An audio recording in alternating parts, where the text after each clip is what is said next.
대로 특검의 발걸음이 빨라지고 있습니다. 전문가 세 분과 함께 본격적으로 시작하겠습니다. 차재원 부산 가톨릭대 교수, 신지호 전 의원, 김광산 변호사 나오셨습니다. 어서 오세요. 네, 안녕하세요. 문화계 블랙리스트 파문이 일파만파 갈수록 커지고 있습니다. 2016년 대한민국에서 과연 이런 게 가능한가? 본 사람은 있는데 만든 사람은 없다. 이 희한한 미스테리가 전 국민적 관심을 끌고 있는데요. 먼저 어제 국회에서 있었던 내용, 발언 내용부터 들어보시겠습니다. 제가 문체부에 와서 그 블랙리스트를 본 적도 없고 또 지금까지는 사실 확인에 어려움이 있었던 게 사실입니다. 제가 들고 있는 이거는 제가 언론사에서 받은 건데요. 이거는 함부로 누군가가 만들 수가 없어요. 이거는 문체부에서 만들지 않고서는 도저히 설명이 안 되는 문건입니다. 자, 이래도 있습니까? 없습니까? 의원님, 지금 의원님이 보여주신 그 문서는 제가 본 적도 없고 아는 바가 없는 문서입니다. 사실관계는 특검에서 밝혀지리라고 저는 믿고 있습니다. 저는 다시 한번 말씀드리지만 블랙리스트를 작성하라고 지시한 적도 없고 지금까지 블랙리스트를 본 적도 없습니다. 네, 조윤선 장관 두 번씩이나 강조해요. 네. 뭐한 적이 없다. 네. 본 적도 없고. 네. 근데 저 먼저 이제 시청자분들을 위해서 블랙리스트가 뭔가 이게 유신 50 시대 말이에요. 그 당시에는 이른바 노동 3권, 지금 이게 우리 헌법과 법률로 다 보장돼 있는 거 아닙니까? 그렇죠. 단결권, 단체 행동권, 그러니까 노조 만들 수 있는 권리. 근데 그 당시에는 노조도 못 만들 때니까요. 그렇죠. 노동 3권이 보장이 안 되던 유신 50 이런 권위주의 시절에 말이에요. 뭔가 그런 걸 위해서 활동하다 보면 회사로부터 해고당할 수가 있지 않습니까? 근데 해고당하면 다른 회사에 가서 또 취업하려고 그러지 않겠어요? 그렇죠. 그러니까 그 업주들 내에서 말이에요. 그 어떤 그런 요주의 인물. 그렇죠. 요주의 인물 그래갖고 그 리스트를 명단. 만들어서 명단을 만들어서 혹시 아무개라는 사람 오면 당신네 회사 오면은 이거 좀 받아주면 안 이 된다. 사람은 받아주면 안 된다. 그렇죠. 그러니까 재취업을 사실상 금지시키는 그런 명단. 그래서 그게 한국판 일명 블랙리스트가 되는 거예요. 그게 원조죠. 그게 원조입니다. 그러니까 박정희 전 대통령 시절 내에 만들어진 거예요. 그런 거죠. 그래서 그 이제 전두환 50 시대에도 그게 이어지고, 그다음에 이제 87년 민주화 이후에 우리나라가 이제 민주화되면서 노동상권도 보장되고 노조 설립의 자유가 이제 획득된 거고 이런 건데, 이게 70년대, 80년대 어두컴컴한 시대의 용어예요. 블랙리스트라는 거는. 그러니까 2016년에 그것도 이제 이틀뿐이 안 남았는데 우리가 이런 얘기 한다는 것 자체가 참으로 그냥 개탄스러운 그것도 일인데. 문화계 가장 그런 거죠. 사상적 자유가 보장돼야 될. 그렇죠. 이게 노동계도 아니고 문화예술은 그야말로 문화예술인들은 뭐예요? 영혼이 자유로운 분들 아닙니까? 그렇죠. 영혼이 자유로운 분들에게 그저 정부 예산 좀 주네 안 주네 요걸 가지고 그 컨트롤 하려고 했다. 그러니까요. 지금 이렇게 되면요. 한국이 이제 전 세계적으로 평가하는 말이에요. 민주주의 지수, 인권 지수 이런 게 이게 사실로 밝혀지면요. 확 내려갈 겁니다. 네. 국가적 망신이에요, 이거. 그렇죠. 네, 지금 보면 리스트가 굉장히 많이 나돌고 있습니다. 자, 그 중에서도 어제 정무 리스트라는 이름의 제목의 그 리스트가 또 공개가 됐어요. 이게 어떤 내용인가요?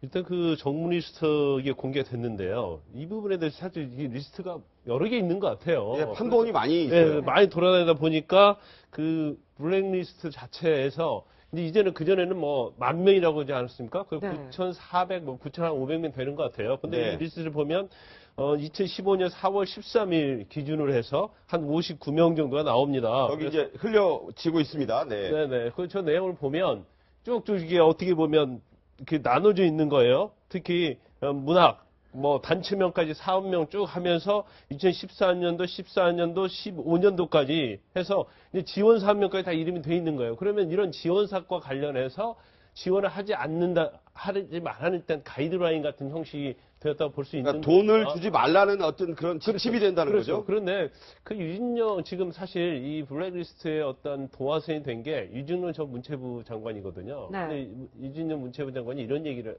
했더라고요. 보니까 취임 후에 박근혜 대통령을 독대를 해서 만났어요. 그러니까 박근혜 대통령이 젊은 문화예술인 중에서 나를 지원하는 사람이 얼마나 있냐. 그러니까 아마 거의 없을 겁니다. 이런 얘기를 했다는 거예요. 네. 네. 그랬는데 나중에 보니까 허태일 비서실장이 바뀌면서부터 김기진 비서실장이 오면서부터 이런 흐름이 완전 바뀌면서 거의 뭐 공안처럼 네. 이런 리스트를 할지 좌파측등 그런 문제가 나왔다는 거죠. 네. 자, 여러 사람의 이름이 거론됐습니다. 뭐 하지원 씨도 있고 송강호 씨도 있고 김예수 씨, 정우성 씨 있다. 이런 얘기 알려졌고 어제는 단골 노벨문학상 후보인 고은 시인 얘기가 나왔는데 이번엔 장관을 지낸 손숙 씨도 올라 있다. 이런 얘기가 나타났는데 본인이 이렇게 반응했습니다. 한번 들어보겠습니다. 어떻게 이럴 수가 있나. 지금 이 시대에 정말 다들 미쳤나. 예, 정말 미친 사람들 아닌가. 그런 생각도 들고 창피하기도 하고. 예, 굉장히 좀 부끄럽고 창피해요. 김기춘 실장한테 제대로 사과 받으셔야 되는 거 아닙니까? 받아야죠. 그 지금들 아마 우리 젊은 친구들이 많이 움직이고 있다고 생각해요. 당신 참 바보 같은 사람이다. 그렇게 얘기하고 싶어. 만나면. 어떻게 어느 시대 정치를 하려고 생각을 했냐고. 네, 지금 김기춘 실장에 대해서도 얘기를 했고 네. 정말 바보 같은 사람이다. 사과를 받아야겠다 이런 네. 얘기도 했고요. 미친 네. 것 같다 이런 얘기도 했습니다. 손숙 씨는 뭐 우리나라 이 연극계의 원로이기도 하지만 또 지난 김대중 정부 때는 또 환경부 장관도 잠시 또 했던 그렇죠. 상당히 신망을 많이 받고 있는 문화인 중에 한 분인데 네. 이분 입장에서 본인이 이렇게 문화 블랙리스트에 올랐다는 사실 자체에 상당히 아마 충격을 받으신 것 같아요. 네. 이 시대가 지금 어느 시대인데 그런 생각을 하고 계시겠죠. 그리고 지금 이 손숙 씨 이야기에 보면 이 지금 9,200명에 빠진 설마 연예인들 같은 경우는 나는 지금 이제 이 개념 연예인으로서 자격이 없는 거 아니냐. 그럼 네. 뭐 자괴감을 호소한다는. 특히 가수 이승환 씨 예, 내가 이승환 씨가 빠지다니 내가 빠지다니 이러면서, 그런 이야기를 예. 했다는 거 아닙니까? 일종의 근데 문제는 문화인들이 이렇게 블랙리스트가 존재한다는 걸 아름아름으로 알고 있었던 것 같아요. 문제는 알고 그런 있었죠. 식으로 이 블랙리스트가 존재한다는 사실 자체만으로도 문화인들 스스로가 자기 검열을 하게 된다는 거죠. 네. 그렇게 한다고 한다면 박근혜 대통령이 그렇게 외쳤던 문화 융성 이 부분 스스로를 지금 현재 올가면은 그런 하나의 자축수가 될 수밖에 없는 거 아닙니까? 그렇죠. 그런데 문제는 더 큰 문제는 지금 이 모든 이 혐의의 본 당사자로 지목되고 있는 조윤선 장관은 모른다는 거예요. 그렇죠. 저는 자기는 그런 작성을 지시할 리도 없고 지시하지도 않았고 본 적도 없다. 네. 자 그렇다고 한다면 분명히 실체는 있는데 만든 사람은 없는 네. 이 기막힌 상황을 그럼 국민들이 어떻게 해석해야 될까요? 자, 그래서 청와대가 아까 정물 리스트 얘기 나왔지만 청와대가 만들었음을 암시하고 또 그렇다라고 보는 증언들이 쏟아지고 있습니다.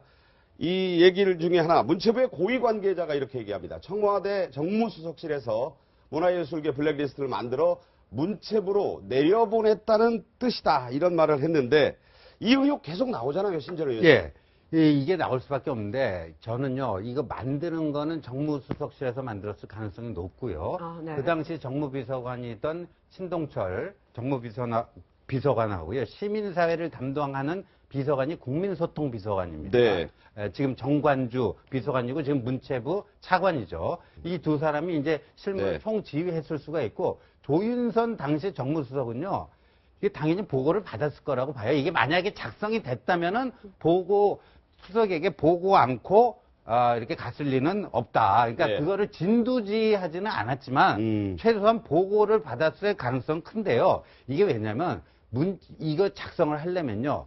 정무수석실에서 작성하려면요. 문체부로부터 기본 자료를 받아서 그 중에서 나름대로의 기준을 가지고 누군 빼고 누군 붙이고 해갖고 그래갖고 작성을 하고 그거를 다시 문체부에 내려보냈을 가능성이 높거든요. 그러니까 네. 문체부 담당 직원들은요. 이게 제대로 그런 경위로 작성됐는지 그 작성 경위를 정확히 저는 알고 있을 거라고 봅니다. 정무수석실이 지금 의심받고 있는 이유 중에 이제 여러 가지가 있지만 그 한 가지가 모철미 그 당시에 교문수석이 네. 아니면 이제 김소영 비서관을 통해서 가져다 줬는지가 이제 확인이 돼야 하는데 그걸 문체부 차관한테 갖다 주면서 정무수석실에서 내려보낸 것이다 이런 얘기를 했다는 거예요. 네. 그럼 그 당시에 조윤선 장관이 정무수석을 하고 있지 않았습니까? 네. 그렇다면 김기춘 전 비서실장과 관련된 부분에서 또 김종덕 전 문체부 장관도 그런 얘기했잖아요. 계속 그거 관리를 하지 못한다고 해서 계속 질책을 받았다 그런 얘기를 하거든요. 네. 그럼 결과적으로 지금 어떤 연결고를 보면 김기춘 전 비서실장이 정무수석실에다 지시를 하고 정무수석에서 작성해서 모철민 교문수석이 그걸 갖다가 문체부의 차관한테 전달한 이제 그런 연결고리가 있을 수 있다는 거죠. 그래서 문체부 고위 관계자 또 이런 말 합니다. 김종덕 당시 장관이 김기춘 전 실장에게 몇 차례 꾸지람, 질책까지 받았다. 이 네. 블랙리스트 관리 제대로 못한다 이런 얘기 들었다는 거죠. 그렇죠. 사실 이 지금 문학의 블랙리스트를 만든 원인 중에 하나를 본다고 한다면 당시 왕 실장이었던 김기춘 이 전 실장의 상당히 정치적 신념이나 소신도 작용한 것 같아요. 네. 우리 김기춘 실장 다 아시다시피 70년대, 80년대 공안통이었지 않습니까? 그렇죠. 공안 그런 검사. 측면에서 예. 본다고 한다면 본인이 2013년도 나온 변호인이라는 영화를 보고 혀를 끌끌 찼대요. 이런 영화가 어떻게 지금 만들어질 수 있느냐. 네. 그리고 본인 생각에서는 이런 문학의 이 좌파적인 현상을 이 뿌리 뽑지 않으면 박근혜 정부가 성공하지 못한다는 강한 정치적 소신을 갖고 이걸 진두지휘했을 가능성이 상당히 높다. 네. 또 하나의 측면은 어제 동아일보가 보도했지만 최순실 씨가 이 문화예산을 농단하기 위해서는 문화계의 소위 말하는 반골 인사들을 미리미리 쳐내기 위한 하나의 수단으로서 블랙리스트를 만들었다. 최순실 기획, 김기춘 감독, 감독, 뭐 이런 얘기가 그런 나와요. 두 사람이 좀 일종의 시너지 효과를 내면서 네. 이걸 기획했을 가능성이 상당히 높은데 저는 이 부분 대목이 이해가 안 되는 부분이 그러면 지금 김기춘 비서실장이 관계 수석 회의에서 지시를 하고 김영한 수석이 비망록에 장영의 말씀에 그걸 다 썼단 말입니다. 네. 그럼 그때 수석 비서관 회의에 또 누가 참석합니까? 정무수석 조윤선 수석도 참석했잖아요. 그렇죠, 예. 그러면 김영한 수석에 메모되어 있는 사항을 왜 조윤선 수석은 기억을 못할까요? 네. 무능한 바본가요? 모름친가요? 저는 진짜 이 부분은 가려야 된다고 생각합니다. 네. 그래서 저는 이제 블랙리스트 작성이 뭐하고 연결되냐면요. 미르재단, K스포츠재단하고 연결이 됩니다. 왜냐하면 이렇게 문화예술계가 불구죽죽하단 말이에요. 문제가 많단 말이에요. 그렇게 본 거죠. 그러니까 이 사람들에게는 돈을 끊고 그리고 제대로 된 뭐를 만들자, 양성하자. 그래서 그걸 하기 위한 좌파 척결하고 뭔가 제대로 하기 위한 그런 그 기구로서 최순실의 입맛에 맞게. 그렇죠. 그래서 미르재단, 문화, K스포츠재단, 체육 이렇게 만드는 거니까 이 블랙리스트 작성하고 미르재단, K스포츠재단은요 어떻게 보면 하나의 패키지예요. 패키지. 네, 네. 자, 이 부분 계속 얘기가 나올 것이고 특검에서도 명명백백하게 결과를 낼 수 있도록 수사에 박차를 가해야 되겠습니다. 자.